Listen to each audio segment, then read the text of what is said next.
Welcome to our weekly media briefing and public health update with Montgomery County Executive Mark Elridge.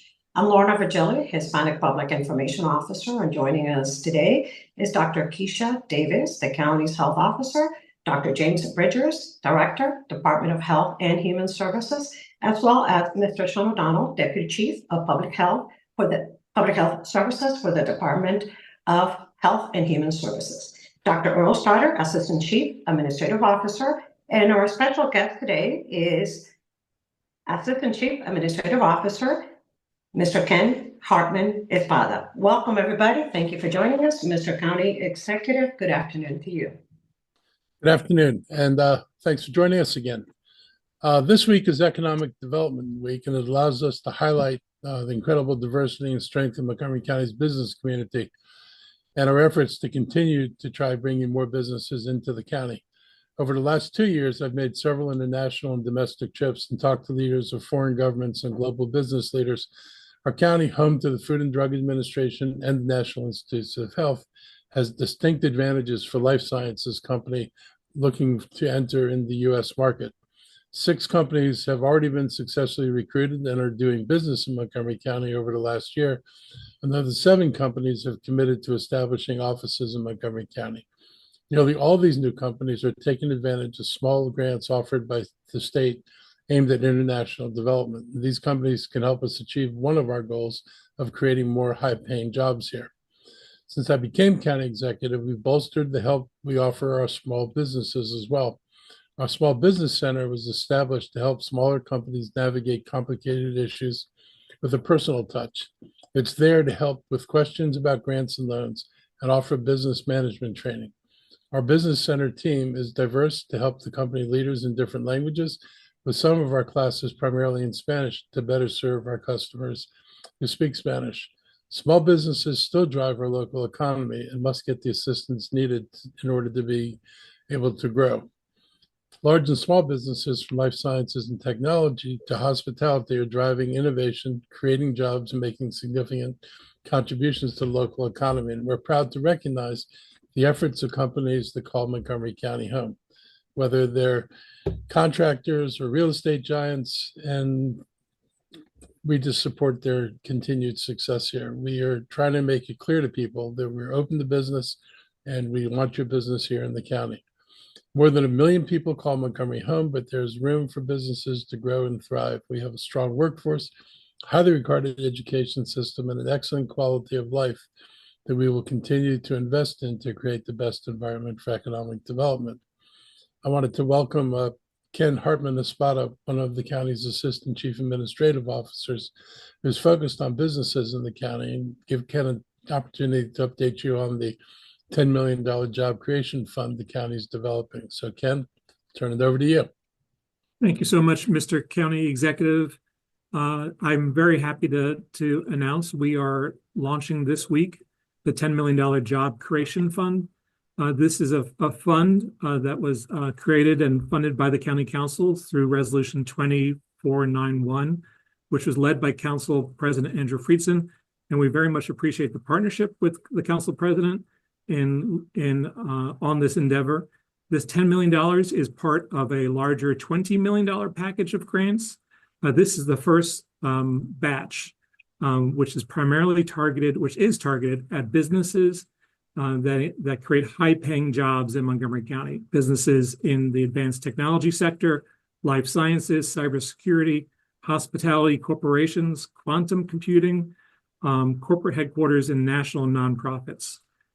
Under this program, companies can receive up to a maximum of $500,000 for creating jobs, and that breaks down to $10,000 for each new job created. And these have to be jobs that earn over $100,000 a year. These are quality jobs that pay a great wage. Aside from that $10,000 for each new job created, if these companies create jobs in one of the county's community equity index areas, and these are areas that have been identified by working with the census where there are disadvantaged communities jobs created in those areas, a company can receive up to $12,000 per new job. This program, the link is live now. I can share, if I'm allowed to share my screen, I can share the contact information for how to get to the link and how to get to the FAQ. Along with this job creation fund, there are two other funds which will be launched in November. The first will be a $7 million innovation grant fund, where companies can receive up to $200,000 to promote innovative technology. And this is a fund that supports entrepreneurs who want to create prototypes and bring them to market.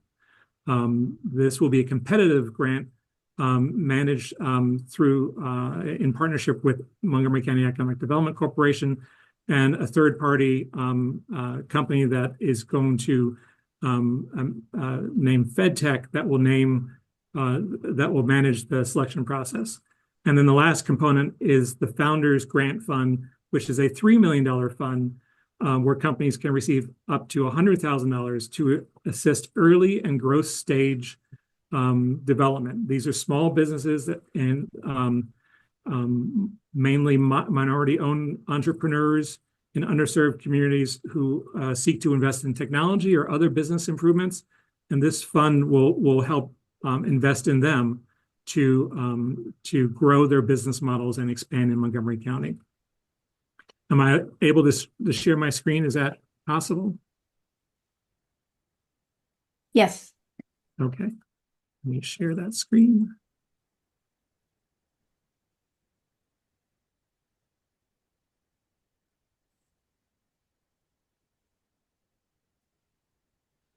So you can see my screen now? No. No. Okay. Let's see. There we go. How about now? Yes. Yes. So just to recap, the community equity areas are located on this map, and the map can be reached through the application.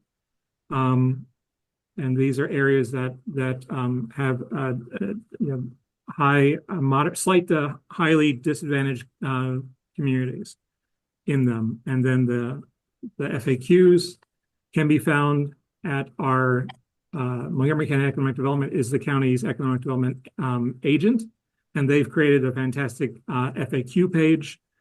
Think moco.com/job creation fund. And then the application itself can be found at forms montgomerycountymd.gov/f/jobs fund. And we will be sharing all of these links in the release that will go out this afternoon. Thank you, Mr. Hartman-Spada. Members of the media, if you have any questions at this time regarding the 10 million job creation fund, please raise your hands so that you can ask your questions.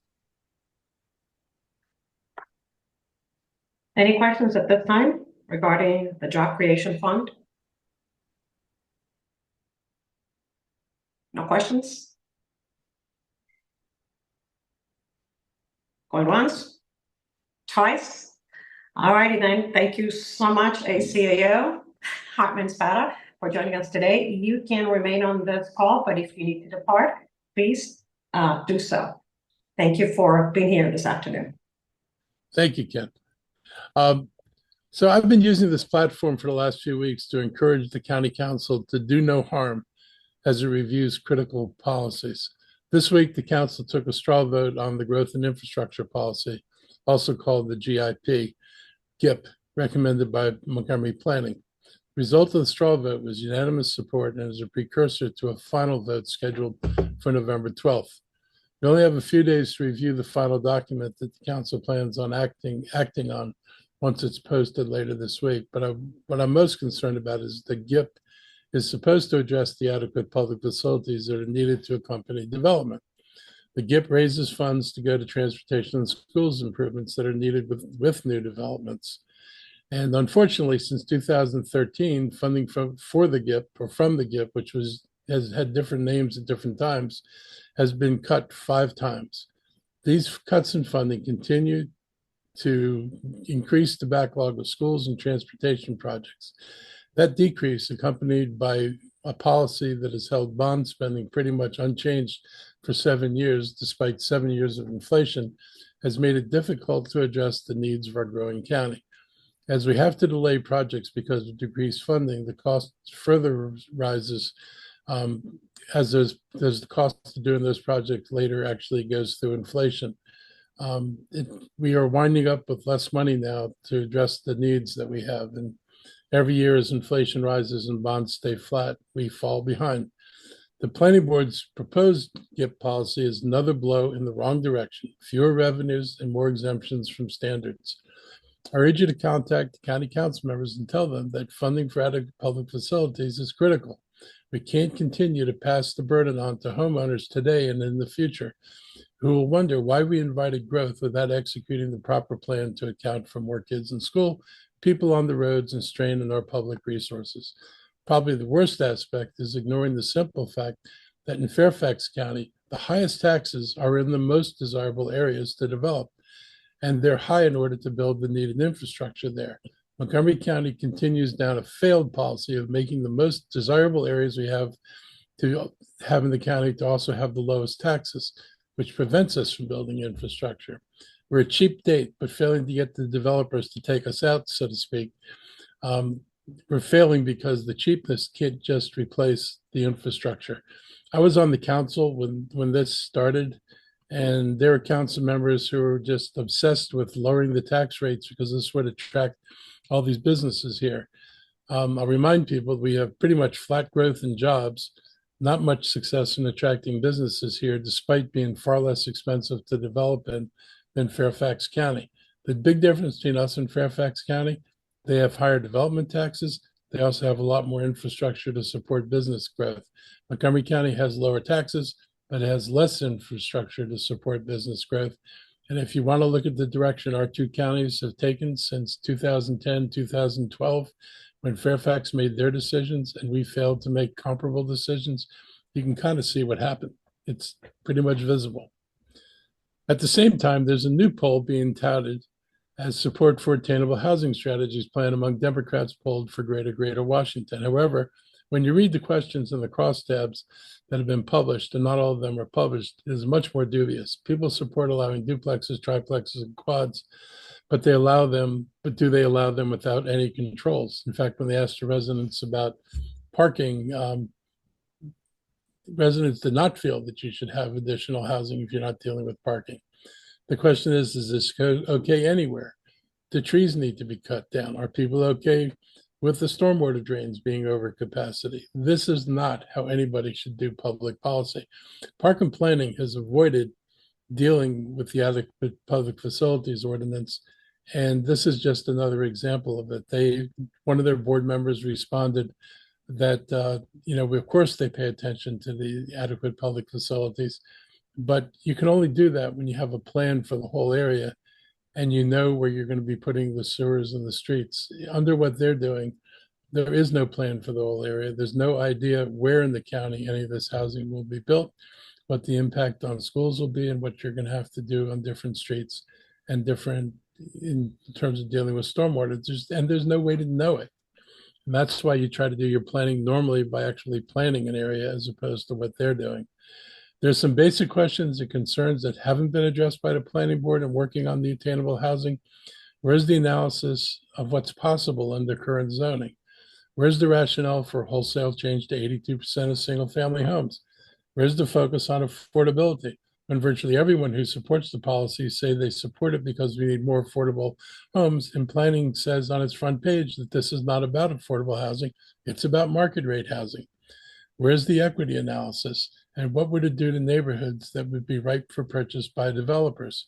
Many neighborhoods have single family homes, but the homes are largely rental because the folks who live there don't have the incomes to afford them as ownership. So what happens if these units get sold to people who will put these together to build much more expensive housing? What happens to the people who live there? No answer to that question. Planning board is estimated, and this isn't just their estimate, this is the Council of Governments and their documents, that the demand for housing is going to create 87,000 units in Montgomery County by 2050 based on the existing zoning in the county. These include very large master plans that still have not been built out. Some haven't even been started. If our existing zoning in these underdeveloped areas, and these are not the far-flung places that the Washington Post asserted, and that quote from the Post was not in my interview with them, it was invented by somebody. It does not have the attainable, if these areas don't have the attainable housing that the park and planning says is so critical, then why don't they fix it there? Why don't they go back into these master plans that haven't been built and relook at the housing they've zoned for and make sure that the housing there is the kind of housing they claim the people want? This is the perfect opportunity to build a neighborhood that could have these housing types and at the same time be planned in a way that deals with all the infrastructure issues. Park and planning apparently has zero interest in that. In fact, they don't even talk about the existing zoning. So if what you've zoned for doesn't produce the housing you need, why is it left untouched? And that's the premise of all this, is we have to do this because there's none of this housing for people to move in. Yet the park and planning knows, just like I do, there are tens of thousands of units that could be zoned slightly differently in these developments that haven't been built that would actually produce the housing units they say they want. Throughout this whole debate, the planning department continues to talk about the existing zoning as if it doesn't exist. And that's a real disservice to the public. The public is not being told how we zone, doesn't know about the decisions we make, what are the decisions we've made, and how much housing the county is zoned for. Everybody who's living here now is living in something that was zoned for under this process. The process didn't end a year or two ago. It's the same process. And if we want to address future housing needs, we should do it through the master plans. And if our master plans aren't going to generate what we need, we should change those master plans, particularly those that are out there that have not been built yet. I encourage the council to listen to the overwhelming public criticism of the plan and consider the impact of AHS that would have on our community. And they really should ignore the results of a push poll because there aren't comparisons in there. And do we have those slides I wanted to put up there?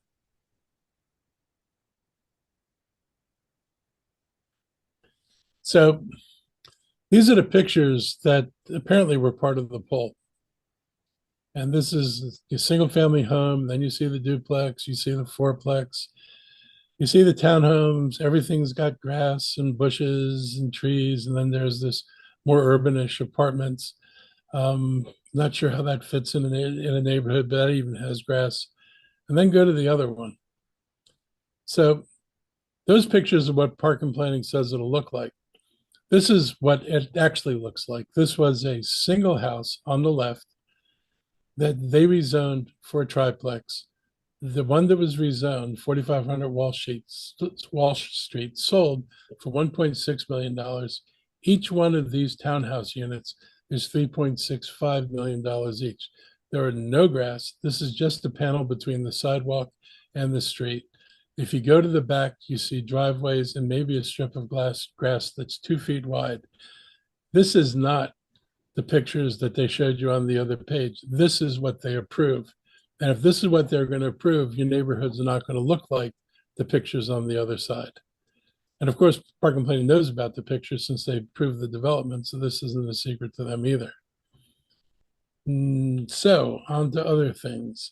Halloween, one of my favorite holidays. Halloween is next Thursday, and there are plenty of opportunities to get children into the spirit around the county this year ahead of and on the holiday. MCDOT is partnering with Montgomery County Public Libraries for a Monster Flash event from 10 a.m. to noon on Saturday, the 26th at the Twin Brick Library in Rockville.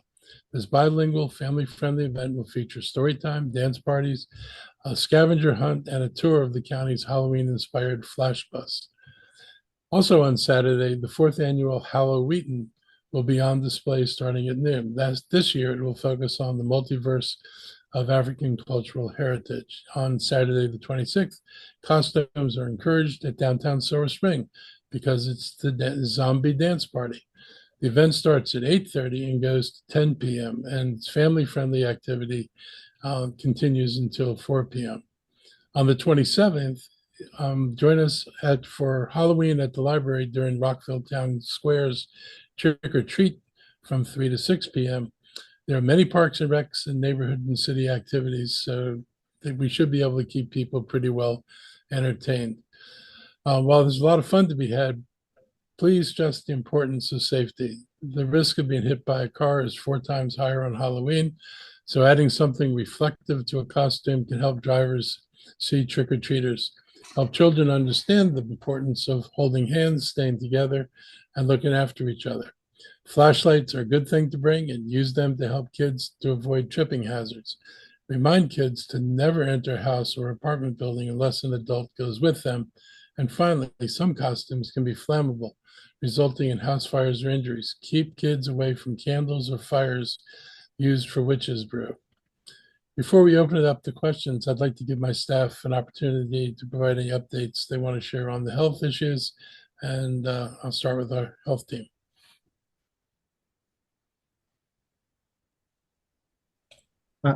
Good afternoon. Thank you for the opportunity. As we continue to track our infectious diseases, we have continued to see the COVID numbers continue to come down. And we have seen a little bit of activity, though, on the flu front with our younger 5 to 18-year-olds having an increase in outpatient visits.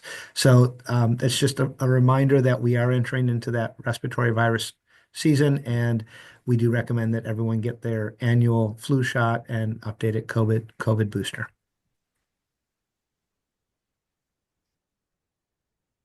No additional comments from me. I'll toss it over to Dr. Davis to see if she has anything to provide any updates this afternoon. No, nothing additional from me. Thank you, HHS team. Dr. Stoddard, do you have any comments, remarks today? No, I don't. Okay, so we can open it up for questions from members of the media. Any questions, please raise your hand.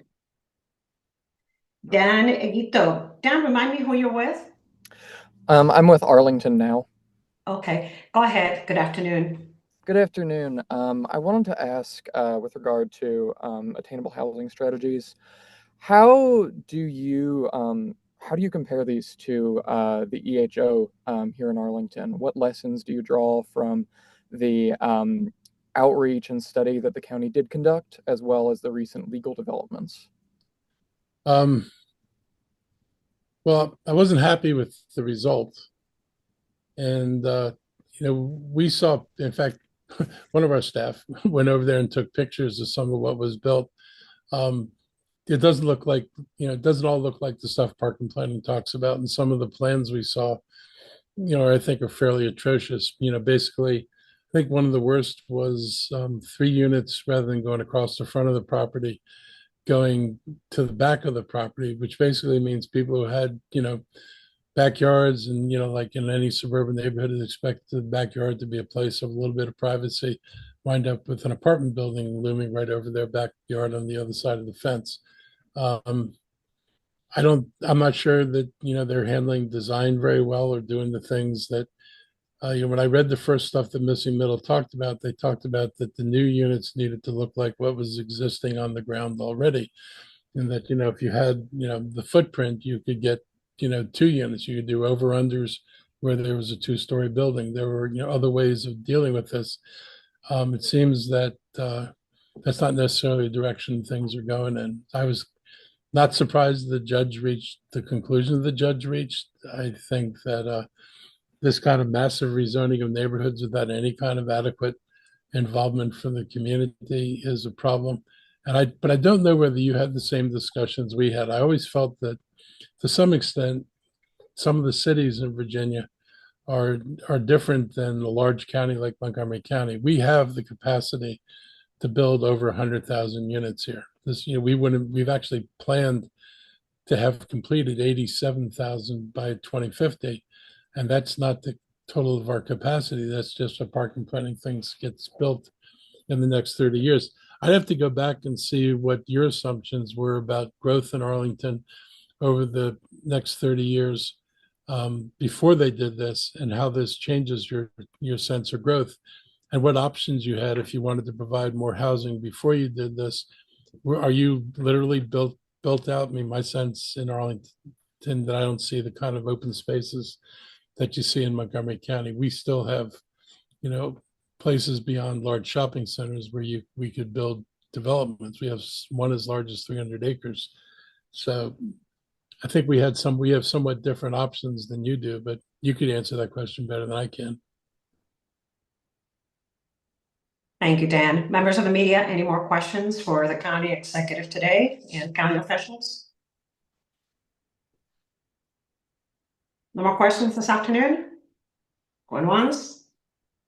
Twice? I guess we're done. Thank you for joining us. Stay safe, and we'll see you next time. Bye-bye.